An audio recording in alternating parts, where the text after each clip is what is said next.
Hello, hello.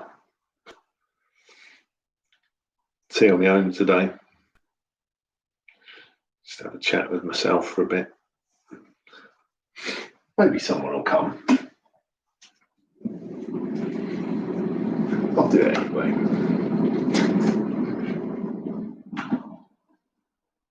Oh, nice cup of tea anyway.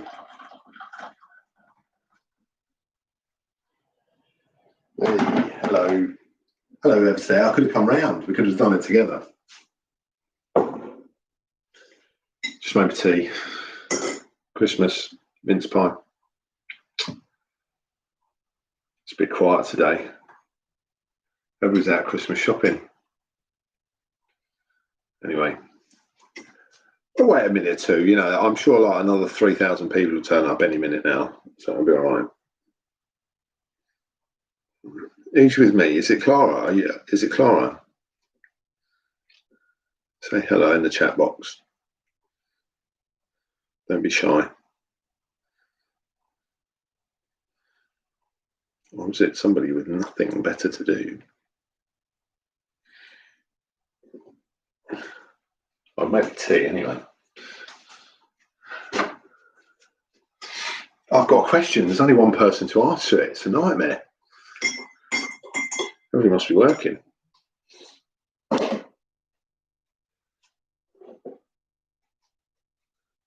Got a nice cup of tea. So that's... Hello, Zoe Scorer. This is me and you, Zoe. You'll get the question right. Put it like that. You'll be closest. So that's all right. Oh no, there's more now. Who else is there? Nice. I've got a good Christmas question as well. You're definitely going to win because you're the one talking to me, though. My question: how much did the biggest turkey weigh in pounds? Somebody's gone. This is a disaster. It's the worst day of my life. At the back. How much did the biggest turkey weigh? That's the question today. Christmas questions. Last one before Christmas. Thought there'd be masses flooding in today. Last day before Christmas. But how much did the biggest Christmas turkey weigh? That's the question. In pounds. I can't do kilograms. I'm old school. So how much did the biggest turkey weigh in pounds? Go. Answers filling up. Nobody. Love a mince pie though.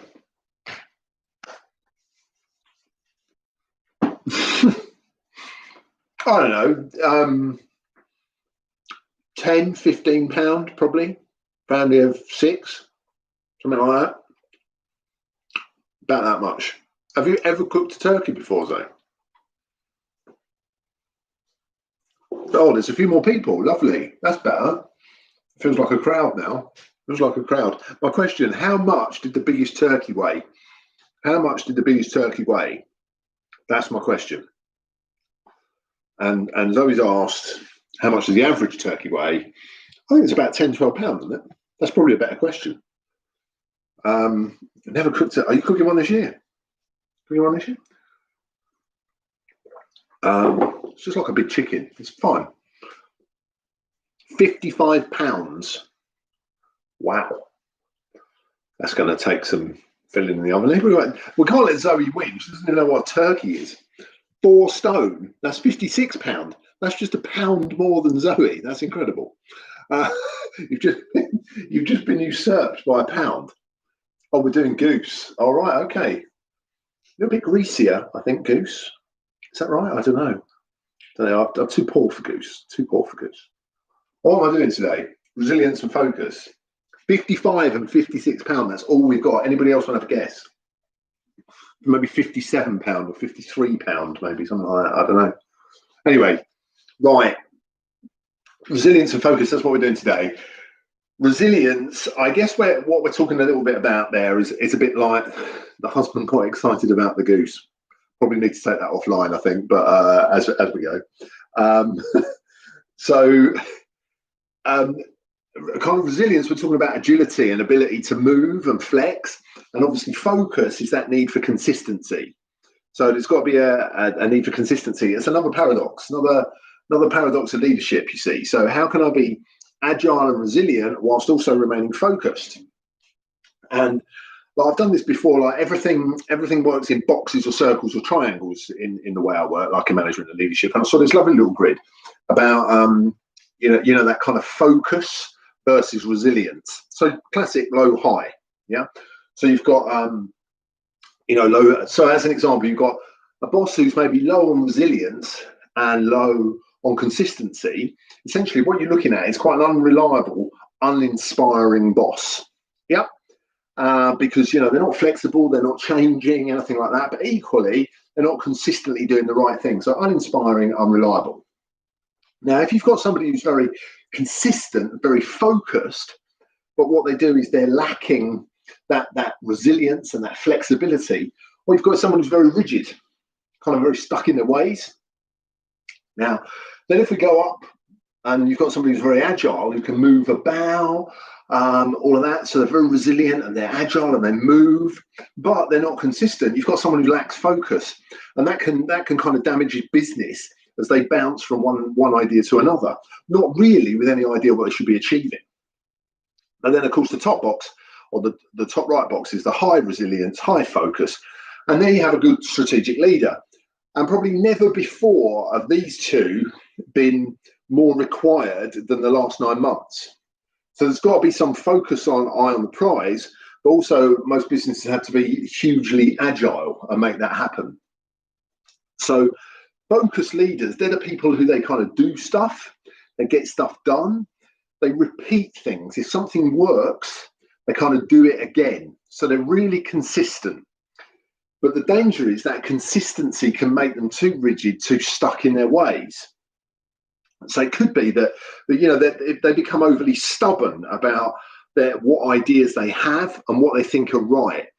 So if something's worked once, they'll try again and they'll keep doing it. So repetition. Now, it could be that repetition brings success, but in the climate that we're living in, that's something that we've got to change and we've got to vary. Now, another stat I found, which was quite interesting, like a bonus question, and this is to do with the Fortune 500 in the US. But, I didn't have time to research if it's the same on the FTSE 100. We're talking about the top 500 companies in the US in 1955. So I'm going back 65 years. So 65 years. Now, how many of those companies are still in the Fortune 500 today? So as a percentage, how many do you reckon? Fortune 500 from the late 50s, how many do you think are still in the top 500 now? What, as a percentage? What do you reckon? Just type a number in for me. Anybody, just type a number 1 to 100. What percentage of businesses in the Fortune 500 in 1955 are still in 5%? 5% is good. 5% is really good. It's slightly higher. 40% is way higher. 88% of the companies in the Fortune 500 in 1955 are no longer in the Fortune 500. That doesn't mean they don't exist. That means they're not in the Fortune 500. So there will be a huge percentage of organizations that don't exist. Just think about, if you think about the big companies now, the tech companies, none of those will have existed, and they're going to be eating up the 500, the Fortune 500. So that's the need, that need for resilience and change, because otherwise you're going to get blown out there. Now, so organizations got to pivot, they've got to change. Pivot's a word I've heard loads and loads in my own organization. You have to have an ability to pivot quickly and change, make different offerings. Now, agility can, that's the problem, bring about a lack of focus. So if you're too agile, you don't have that focus. So, but both means you can be that little bit more strategic. So how can you get that? What kind of things can you do? Well, again, if we go back, and one of the big tips that always comes out is to lead and work well with others, you have to know yourself. So you have to identify where your kind of strength areas are, what you're doing, how you're leading. So, for me personally, I'm without doubt going to land a whole lot more on the agile side and the resilience point of view than on the focus. but that causes those dangers in the fact that my lack of focus might take me down paths that don't breed out the right results. So if I know myself, so what can I do? So to improve consistency as a business will need things like maybe solid business dashboards and updates, use of the balanced business scorecard, use of documentation and thorough performance management. Those things will aid consistency without doubt. The agile business, more fluid planning tools that they're willing to review and change, not annually, but more like quarterly, more bi-monthly. So that change of plan. Now, what else do we have to do? Because we have to be aware of ourselves as leaders, we can't all be all rounders. But as leaders, what the leaders need to do is begin to think about, can I surround myself with people who will give me that focus or give me that resilience, agility that I need? So write down, think about how you responded to a situation. What did I do in these situations? Did I respond in an agile way? Did I respond in a focused? I want to always get it back to things that we knew and had worked in the past. So use of those kind of notes and reflection is the easiest thing. It's about improvement. It's about reflection on your behavior, which will enable you to improve going forward. But those two things in harmony, resilience and focus, make for the successful businesses. And that has never been in more evidence than we're currently faced with now. So we just have one more of these little pair, and it's pace and sustainability, which is kind of linked to this one in a way as well. But, it's coming up to Christmas, so we're going to have next week off. So we're having next week off, and I'm not going to come back to the new year. So 2021, which has got to be a brighter year than this. But my question was, how big was the biggest turkey? Just two guesses, 54, 55 pounds and 56 pounds. And well, do you know what, Clara? It was just over there. Clara's closest, it was 86 pounds. The biggest turkey was 86 pounds. So who knows how many that's going to feed. Anyway, everybody have a great afternoon. It's Wednesday. Woo, Clara's won. It's just a week before Christmas, just like 10 days before Christmas.